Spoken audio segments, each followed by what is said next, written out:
জীবনে কতদিনই বা বাঁচবো, তাই জীবনকে আগে উপভোগ করে নিতে হবে, কেননা কখন মরে যায় তার কোনো ঠিক নাই। এই তো জামাইকে বলেছিলাম ঘুরতে যাব, সেও ঘুরতে নিয়ে গিয়েছিল। ভিডিওটা মূলত ঈদের পরের ছিল, এতদিন এডিট করা হয়নি, আজকে সেটাই আপনাদের সাথে শেয়ার করব।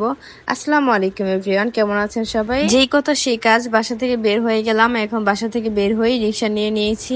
আজকে বাহিরের ওয়েদারটা অনেক সুন্দর ছিল, আর দুই বোন মিলে কিছুটা ভিডিও করতেছিলাম। সুন্দরই লাগতেছে, তাই না? মাশাআল্লাহ বলতে ভুলবেন না কিন্তু। নিজের চেহারা যেমনই হোক, সবসময় নিজেকে অনেক সুন্দর মনে করবেন, তাহলেই নিজেকে নিজের কাছে ভালো লাগবে। এখন এই তো আমি চলে এসেছি আমার সেই কাঙ্ক্ষিত জায়গায়। মূলত বাচ্চাদের রাইডে ওঠার অনেক ইচ্ছে হচ্ছিল, বাট বাচ্চাদের রাইডে তো উঠতে পারবো না, মানুষ কি বলবে। আর এই জায়গাটা ছিল কোনাপাড়ার ওই সাইডে, এটা হচ্ছে ধার্মিক পাড়া বলা হয় সম্ভবত। এই মেলাটা অনেক বড়, এখানে সব সময় মেলা হয়। মূলত এটা অনেক বড় জায়গা নিয়ে করা। আর দুই বোন মিলে এখানে একটা খেলা হচ্ছিল, এটার নাম কি যেন মনে নাই, দুইজন মিলে ট্রাই করতেছিলাম। বাট ওইখানে সব থেকে কম আসছে আমাদের দুইজনেরটাই, কেননা আমরা কি আর ছেলেদের মতো ঘুষি মারতে পারবো। তারপর নৌকায় উঠেছিলাম, নৌকা থেকে নেমে এখন এখান থেকে অনেক দিন পর কুলফি মালাই দেখলাম, অনেক দিন পর। পরে খেতে মন চাইলো তাই খাচ্ছি। সেদিন অনেক এনজয় করেছিলাম। আর এখানে একটা দোলনা ছিল, আমার দোলনাতে উঠতে অনেক ভালো লাগে, তাই দোলনাতে উঠেছিলাম। আর আমার জামাই একটা ভিডিও করে দিতেছিল, আমার ছোট বোনও উঠেছে। আপনাদের কার কার কাছে ভালো লাগে? আর আমার মূলত পানি, নদী নালা এগুলো দেখতে এমনিতেই অনেক ভালো লাগে। সামনে ছিল নদী, নদী বলতে এটা পুকুর টাইপের হইতে পারে। আর এটা কি খেয়াল করেছেন, আজকে আমরা দুই বোনই সেম সেম থ্রি পিস পরেছি। মূলত আমরা বেশিরভাগ টাইমে সেম সেম ড্রেস পরি। আর অনেক বেশি এনজয় করেছি, অনেক বেশি এনজয় করেছি, সেটা আপনাদেরকে বলে বুঝাতে পারবো না। আমরা তেমন কোনো একটা রাইডে উঠি নাই, কেননা এখানে রাইডগুলোতে কোনোটায় 3 জন ওঠা যায়, আবার কোনোটায় 2 জন ওঠা যায়। এখন অনেকগুলোতে ভয় পাইতাম, আবার যেগুলো রাইডে উঠতে মন চায় সেগুলো হচ্ছে বাচ্চাদের রাইড, তাই আর বাচ্চাদের রাইডে তো উঠতে পারবো না, বড় হয়ে গিয়েছি। এখন এই যে দেখেন এখানে কত ধরনের ফুল রয়েছে, গহনা রয়েছে, দেখেছিলাম বাট অনেক বেশি দাম মনে হচ্ছে এগুলার। নর্মাল দামের থেকে অনেক বেশি দাম। আর এই যে কার, এই কার রেসিংটা আমার অনেক বেশি ভালো লাগে, বাট এটা হচ্ছে শুধুই বাচ্চাদের। অন্য এক জায়গায় আছে, সেখানে হচ্ছে বড়রাও খেলতে পারে।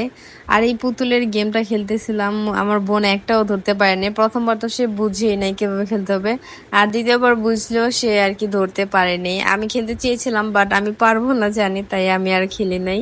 আপনারা কারা কারা এটা খেলেছেন অবশ্যই জানাবেন। সাথে এই যে এই বেলুনগুলো, খুব ছোটবেলায় যখন স্কুলে পড়তাম তখন এগুলা অনেক খেলেছি, 1 টাকা দিয়ে একটা। এখন এগুলার অনেক দাম বেড়ে গেছে, মানে যুগ চেঞ্জ হয় তবে এগুলোর দাম বাড়ে।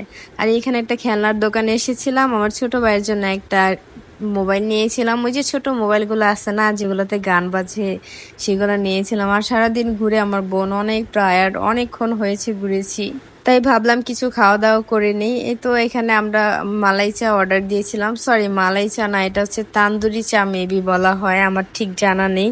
তবে চাটা আমার কাছে একদমই ভালো লাগে নেই। তারপরে মুড়ি খেয়েছিলাম, মুড়িটা অনেক বেশি মজা ছিল। তবে মেলা যেহেতু, মেলার জিনিসের দাম একটু বেশিই হবে।